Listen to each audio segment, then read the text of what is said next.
we face the greatest challenge of our time, one that is truly global in reach and unprecedented in consequences.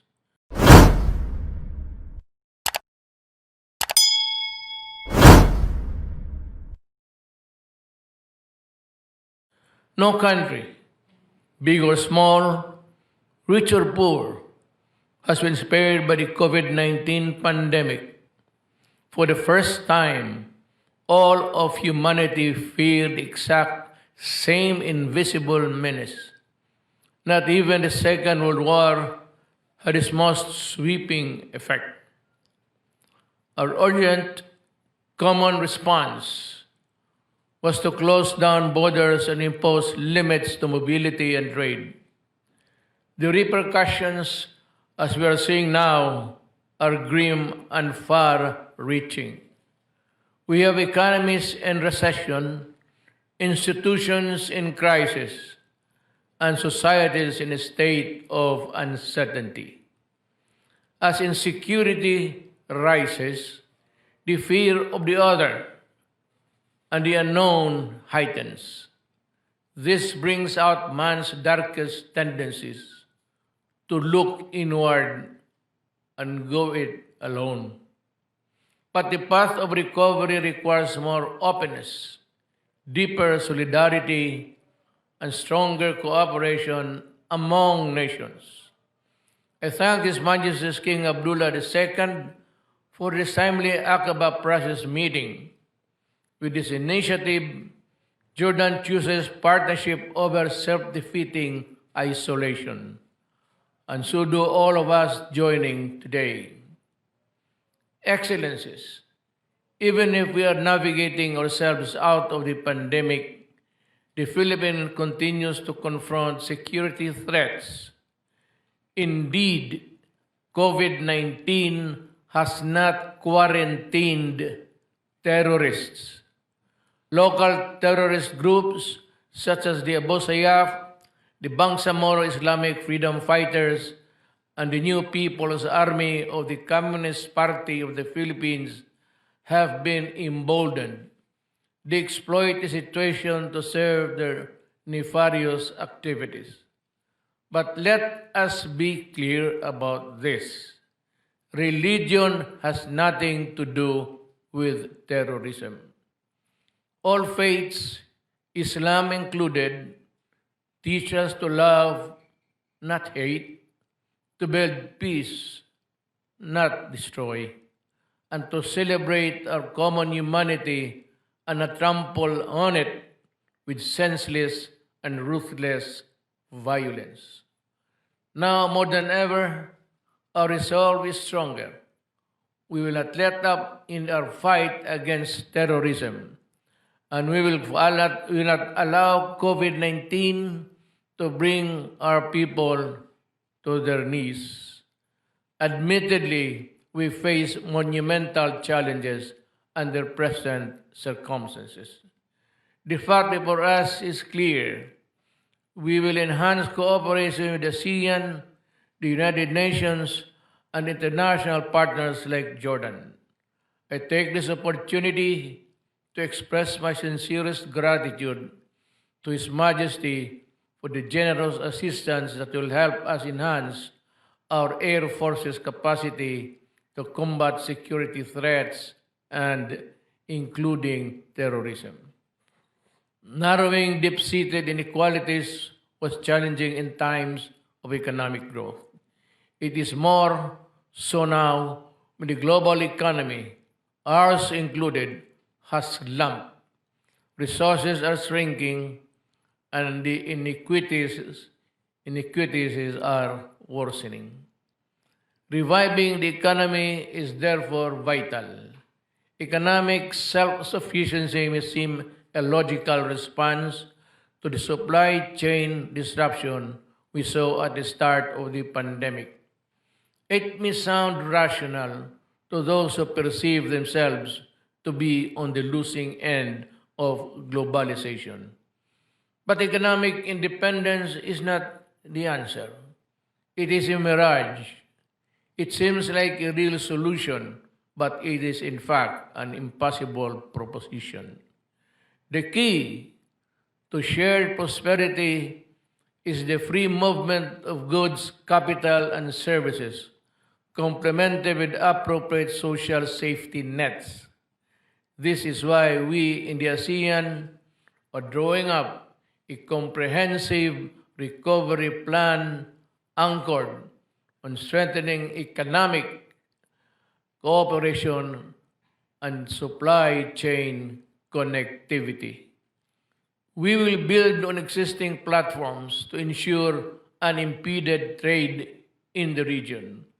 We will work towards more regulatory coherence to promote ASEAN as an investment and trade hub. We will expand the digital economy to boost growth and create employment. And we will harness technology to allow businesses, especially the small and medium industries, accesses to regional and global supply chains. More than 80% of global trade is carried out by the shipping industry, with almost every vessel plying in the world's oceans and seas manned by Filipino seafarers. The Philippines plays a key role. My government worked with the International Maritime Organization on the issuance of a Green Lane Circular, which provides for a safe crude changes during the pandemic. This is our concrete contribution to ensuring that the global trade of raw materials and goods flows uninterrupted. Excellencies, the COVID-19 pandemic compels us to break with the past, including on the old ways that have perpetuated inequalities within and between nations and is simply untenable. Let us seize this historic opportunity to build a new order, one that is more secure, just, and humane, where there is no room for barbarity and terrorist and extremist forces, and one that is fair, equal, and sustainable, where progress and prosperity are enjoyed by all. Let us therefore honor those who have fallen to the invisible enemy that is the pandemic and the scourge of terrorism. Let us commit ourselves to enduring partnerships and cooperation, for indeed together we shall prevail. Thank you. Tuluyan ang naluklok sa pwesto bilang bagong Philippine National Police Chief si General Camilo Cascolan. Ano kayang kanyang prioridad? Kasama natin ngayon si George Quiles. George, anong mensahe ng bagong PNP Chief? Well, Pia, nilatag ng bagong talagang PNP Chief na si General Camilo Cascolan ng kanyang 9-point plan para sa organisasyon. Mga bagay na nais niyang maipatupad sa loob ng kanyang 2 buwang panunungkulan bago siya magretiro sa Nobyembre. Kasama na dito ang pagpapatupad ng PNP Master Development Plan na layuning i-decongest at streamline ang mga unit at opisina sa loob ng Camp Crame at iba pang mga kampo ng pulis sa buong bansa. Mas pagbutihin ang pagpapatupad ng mga paglaban sa krimen sa pamamagitan ng pag-deploy na mas maraming mga pulis sa malalayong lugar, pag-recruit sa mga dekalidad ng mga aplikante sa pagpupulis, paglalagay ng nararapat na opisyal sa posisyon sa PNP, pagkakaroon ng organization na audit na magiging batayan para sa reorganization at restructuring sa PNP at pagkilala sa karapatang pantao ng mga mamamayan. The task ahead will be difficult and overwhelming. But in only the best interests of this community, foremost in our hearts and minds, I am confident that we will prevail against all odds and achieve all that we have set out to do. We will seize every opportunity to serve and protect our continent the best we can. Samantala, papuri naman ang natanggap ng nagretirong PNP Chief na si General Archie Gamboa mula kay Interior Secretary Eduardo Año dahil sa naging kontribusyon nito sa PNP, lalo na sa pamumuno niya sa organisasyon sa gitna ng pandemya. At dahil sa kanyang mga naging accomplishment, nabanggit ni Año na hindi daw malabo na baka bigyan ni Pangulong Duterte si Gamboa ng panibagong posisyon sa gobyerno sa mga susunod na araw. At hindi rin ako magtataka kung mga ilang araw lang after na yung bakasyon, ay tawagin ka muli ng ating Pangulong Duterte para posible. Kung mangyari ang tiya, ay mukhang magiging maiksi lang ang bakasyon nitong si General Gamboa kasama ng kanyang pamilya. Tiya. George, may binanggit ba na pwesto, yung specific na position para kay General Gamboa? Wala namang nabanggit si Anyo pero umuugo nga yung espekulasyon na contender si Gamboa para maging Director General ng NBI. Abogado nga kasi itong si Gamboa.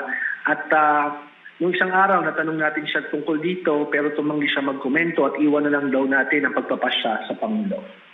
Yeah. George, dahil nga naging Chief PNP si General Cascolan, so umakyat siya. So sino pang aakyat sa headquarters, sa command group? Paano yung revamp? Tama. Dahil nga naging PNP Chief si Cascolan sa pamamagitan ng rule of succession, ang posisyon na naiwan niya bilang Deputy Chief for Administration ay mapupunta kay Lieutenant General Guillermo Ilazar. Samantalang si Directorial Staff Chief, Lieutenant General Cesar Binag naman ang aakyat bilang Deputy Chief for Operations. Ibig sabihin niyan, may isang opisyal na aangat at magkakaroon ng 3-star rank sa pagiging bahagi niya ng PNP Command Group. Kung sino man yan yung aabangan natin sa mga susunod na araw. Pero kanina, sa panayam ng CNN Philippines kay Cascolan, wala naman daw siyang planong magsagawa ng balasahan sa mga opisyal ng PNP. Maliban na lang daw sa mga posisyon na kailangan punan kung may mga magre-retiro opisyal ng PNP. Isinusulong ngayon sa Kamara ang pagbibigay ng emergency powers kay Pangulong Rodrigo Duterte para raw ito maiayos sa mga anomalya sa Philhealth. Sinang-ayunan ito ni Health Secretary Francisco Duque na humarap sa mga mambabatas kanina para sa pagpapatuloy ng pagdinig sa mga anomalya sa ahensya. Doon tahasang inihayag ni Duque ang pagpalag niya sa rekomendasyon ng Senado na sampan siya ng kasong kriminal bilang pananagutan sa mga katiwalian umano sa Philhealth. Ang mga detalye sa live report ni Sian Arcangel. Sian? Pia, pinabulaanan nga ni Health Secretary Francisco Duque III ang pagdadawit sa kanya ng Senate Committee of the Whole sa umano'y maanumalyang pag-advance ng bayad sa mga ospital sa ilalim ng Interim Reimbursement Mechanism ng Philhealth. Ani Duque, walang basehan ang findings ng Senado. Dagdag niya, hindi siya kasama sa mga diskusyon tungkol sa IRM kahit na ex-officio chairman siya ng Philhealth Board.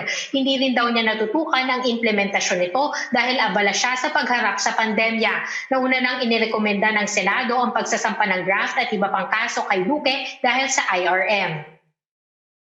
Hindi po ako nakasama sa pag-aaral nito noong unang panahon dahil po sa tindi naman ng aking pong trabaho bilang chairman ng Interagency Task Force na ang amin pong tinutugunan ay yung mismong paglaki ng bilang ng pandemic COVID-19. Talaga po napakahirap ng ating trabaho dahil maliban po sa akin pamamalakad ng Department of Health as a separate organization from PhilHealth, ay pinangangasiwaan ko pa po ang Interagency Task Force. Samantala, isang dating auditor ng PhilHealth ang nagsiwalat ng di umano'y pamameke ng resibo para sa kontribusyon ng overseas Filipino workers. Ayon kay dating PhilHealth Senior Auditing Specialist Ken Sarmiento, may 17 million pesos na kontribusyon ng OFWs ang posibleng hindi na i-remit sa PhilHealth dahil peke ang resibong ibinigay sa kanila ng hiring agencies. Ayon kay Sarmiento, ipinagbigay alam niya sa mga nakatataas na opisyal ng PhilHealth ang kanyang natuklasang modus pero hindi raw ito inaksyonan. We can fairly say that meron pong sindikato. We just don't know kung meron pa po siyang third layer kasi po yung skill set needed to manufacture and falsify a receipt is different from the skill of marketing. Nireport po namin to, wala po nangyari. After 3-4 years po of conducting fact-finding, wala pong outcome sa ad hoc committee, wala pong outcome na pakulong o na-apprehend.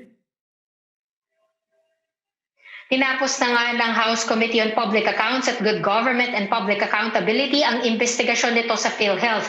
Ayon kay House Public Accounts Committee Chairman Mike Defensor, nakatakdang maghain ng panukalang batas na magbibigay kay Pangulong Rodrigo Duterte ng emergency powers para mapabilis ang pagpapatupad ng reforma sa Philhealth. Irerekomenda rin daw ng mga mambabatas ang pagsasampa ng kasong kriminal. Sian?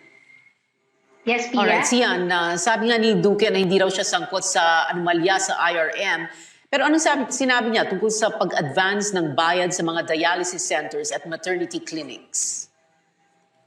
Pia, pinanindigan ni Health Secretary Francisco Duque na legal at may basehan ang pag-advance ng bayad sa mga ospital at medical facilities dahil kailangan magpatuloy ang mga operasyon nito sa kabila ng pandemya. Nauna na ngang kinwestiyon ng mga mambabatas kung bakit pati yung mga non-COVID cases ay binabayaran ng mga ospital sa ilalim ng interim reimbursement mechanism at pwede nila itong i-charge sa Philhealth. Pero ang sabi ni Duque ay marami pang sakit na kailangang tugunan ng mga pagamutan kahit ngayong may pandemya at kailangan nila ng pondo para magamot ang mga pasyente. Sabi naman ni Duque ay suspendido muna ang pagpapatupad ng IRM at isasubject ito sa review. Pia? Higit 226,000 na ang COVID-19 cases sa bansa. Ito'y matapos makapagtala ng 2,218 na bagong kaso ang Health Department. 3,623 ang mga nasawi pero lagpas 158,000 na ang mga gumaling. Sa Maynila, iniimbestigahan na ng lokal na pamahalaan ang hindi tamang pagtatapon ng mga gamit na rapid antibody test kit na nakitang nagkalat sa kalsada malapit sa isang pamilihan kagabi. May ulat si Carolyn Bonkin. Nalalaglag mula sa pedicab na ito ang mga nagamit ng rapid antibody test kit habang bumabiyahe sa may trabaho market sa Sampaloc, Manila. Nasa 200 gamit na test kits ang nakuha ng City Public Services na nakakalat sa daan. Dinisinfect na rin nila ang lugar. Gumagamit ng sample ng dugo ang test kit na ito para malaman kung may antibody ang katawan laban sa coronavirus. Kaya sabi ni Health Spokesperson Maria Rosario Vergere, delikadong magdulot ng sakit ang di tamang pag-dispose ng infectious waste gaya nito.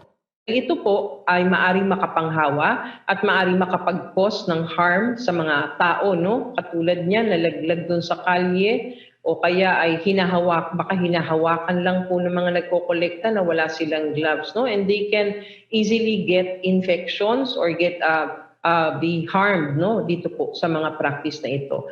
Sa ilalim ng batas, dapat hiwalay ang lagayan at may label ang mga healthcare waste gaya ng gloves, test kits at PPE. Hiwalay din itong kinokolekta at itinatapon. We issue warnings. Kapag hindi ka pa rin sumunod, we will suspend you. And the final would be revocation of your license. Sabi ni Mayor Isko Moreno, sumusunod sa mga panuntunan ang mga district hospital sa Maynila. Hulyo pa raw nang huling gumamit ng rapid antibody test ang lokal na pamahalaan. Babala niya, kakasuhan at ipapasara ang klinika, laboratorio o anumang opisina na hindi responsableng magtatapon ng infectious waste.